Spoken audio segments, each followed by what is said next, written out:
Steve Sherlock here for Franklin Matters, Franklin Public Radio, available anywhere, anytime on the internet in your browser, WFPR.FM. And in the local Franklin, Mass. FM radio dial. Yeah, the dial with maybe the push buttons, the preset 102.9 on the FM band. Here today, virtually with another candidate interview, one of the last of the group, Town Council candidate Patrick Sheridan. Patrick, thank you for doing this. Thank you for having me. When I'm sitting here as a voter, knowing there's a whole host of candidates, I need to figure out what's going on, who Yeah, said this, what they're going to do here. So I'm doing this for me, and everybody gets to benefit. So, yeah, right. so with that much, and for the listeners, if you're new to this, welcome. There's a whole series, over 20 at this point. Um, and it will be done hopefully before the Columbus Day weekend, Indigenous Day weekend, because this is the run up for the biennial election here on November 4, 2025. But early voting is starting in person in the town clerk's office October 17th. The mail ballots have actually already been mailed, and I've heard through some of the social that people have been receiving the mail ballots. So they may already have voted without your info. But That's okay. we can't adjust, we can't do much about that at this No, point. So we'll get it for everybody else. So we'll go back to the beginning. And Patrick, what's your Franklin story? Tell us briefly about your road to or life within Franklin in your involvement in the community here. well, my wife and I moved here in 2008, and we have three kids. My oldest is a senior at UMass. My middle one is just started freshman at Stonehill. They all went through the Franklin schools, and my youngest is just started at Franklin High. Hmm. And for all the years we lived here, we lived downtown. We really enjoyed living downtown. So as our kids have grown up walking to the Common for Santa Claus, and Hmm. then for the July 4th festival, and then for the Strawberry Festival, all these things we've done. Sure. Even before I was into politics, I took part in all these things. Sure. And then we've always enjoyed walking Delcott, where you are now in the town forest. And Hmm. then about 2021, I decided to get involved. And I was at the time I was concerned about different things. The funding of the schools was one big thing. And I've always been in support of making downtown more viable, making it more walkable. And so I decided to get involved in 2021. Good. Thank you for that. And as you're been on the council for the past couple of years anyway, you're aware that civil discourse is certainly a key component of our democratic form of government here. And while the national politics can do one thing, certainly we're here in Franklin, this is a nonpartisan election. There's no party politics associated with it. However, the civil discourse is still really sometimes challenged, let's say. So how would you attempt to, address those challenges and create that civil conversation we really need to have as neighbors? Well, I think listening to everybody, hearing both sides, not being argumentative. I mean, on the town council, we have different points of view, but we're all still friends. We get together afterwards. And I think, especially since this is different than Congress, where there's more controversial issues, we're just trying to talk about town, trying to make it better for all of us. And we should be able to do that even if we disagree. Okay. And for what experience or background would help you serve in this particular role on the council? Or another way to phrase it is, what do you bring to the table that would help set you apart from the others competing for this role? Or, assuming you get it, then coordinate, collaborate with them in doing what needs to be done. Well, I think my knowledge of politics, I've always been very active in the community.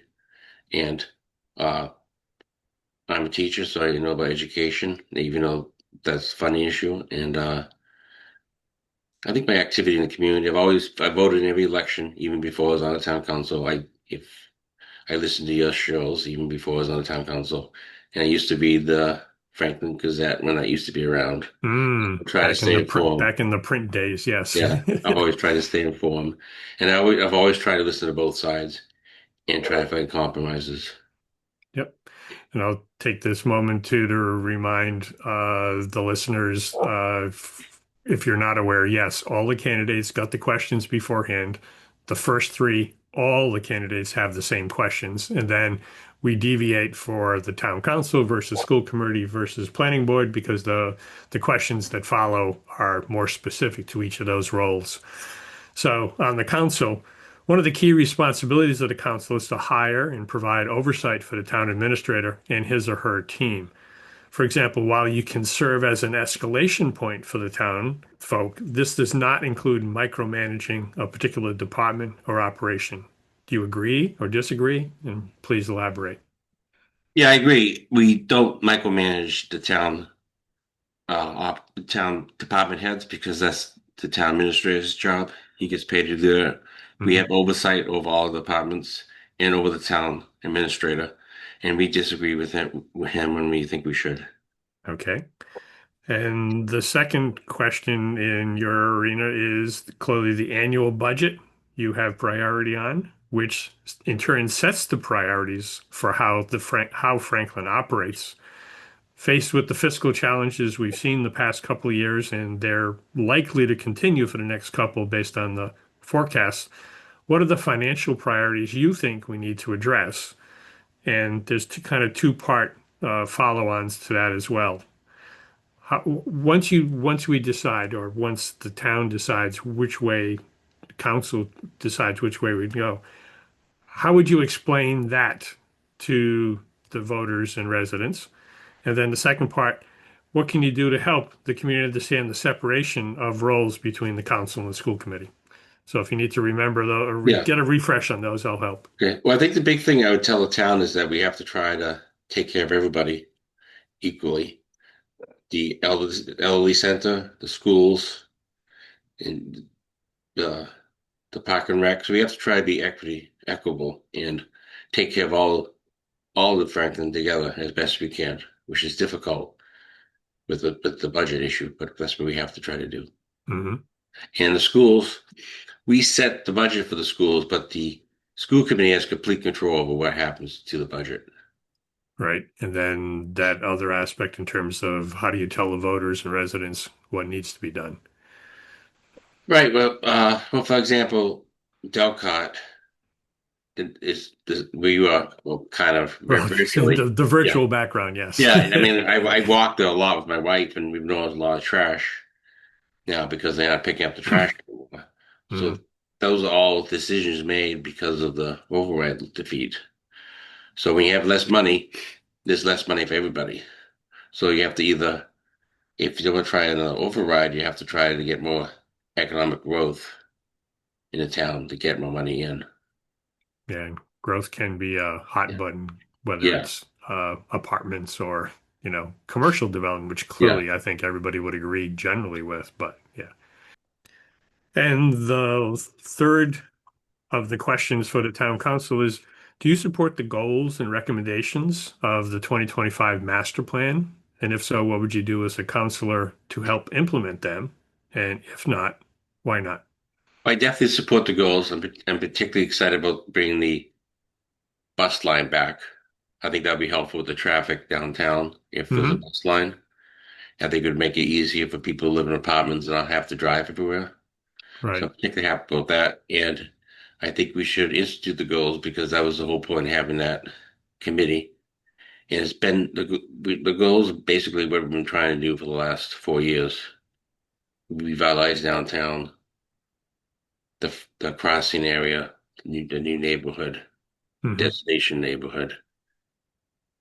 And I guess it's important for whoever is on the next town council to work collaboratively together and try to get it instituted. Hmm. Okay. And while we've covered a bunch of topics here, if there's a topic that you'd like to address, you have an opportunity to do so while folks are listening. Yeah. Well, I would like to say that 4 years ago I ran on the with trying to support the schools, get more conservation land, revitalize the downtown, and we made progress in all those three areas. The school budget, even though the overhead loss is stabilized, it has increased.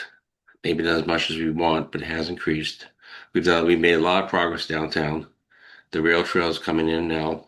One of the things I mentioned 4 years ago. Hmm. We changed the zoning to make it more walkable and pedestrian friendly. And we bought a lot of conservation land, especially Smith's Farm in Maple Hill. Hmm. Yeah, those are some key accomplishments. Good.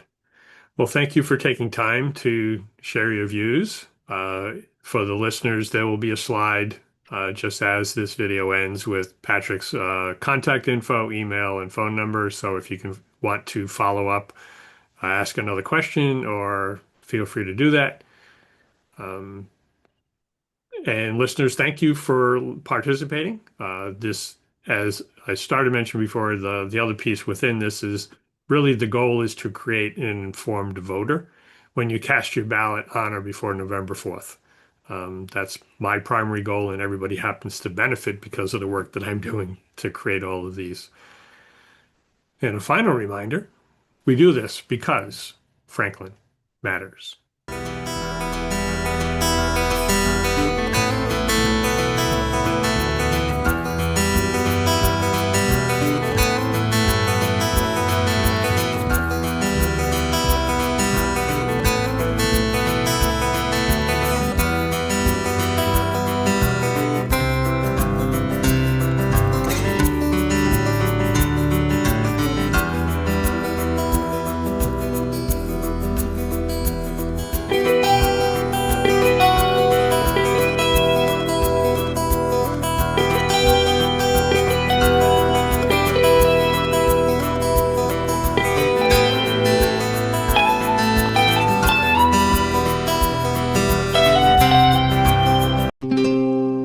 This program was made possible by your Franklin friends and neighbors, good folks just like you.